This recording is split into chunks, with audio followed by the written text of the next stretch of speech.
Ang panaginip na may kinalaman sa paglabas ng tubig sa gripo ay kadalasang nag-uugnay sa emosyonal na estado o mga sitwasyon sa iyong buhay.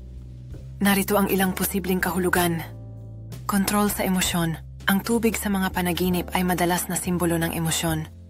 Ang pagdami ng tubig mula sa gripo ay maaaring magpahiwatig na mayroon kang mga damdaming nahihirapan o hindi mo kayang hawakan, at ang pagsisikap ng kasama mo sa bahay na takpan ito ay nagpapakita ng iyong pagnanais na kontrolin o pigilan ang mga damdaming ito.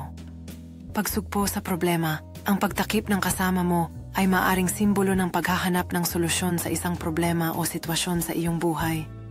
Maaaring may mga bagay na nais mong itago o hindi harapin, kaya't ang panaginip na ito ay maaaring magpahayag ng iyong takot sa mga pagbabagong nangyayari.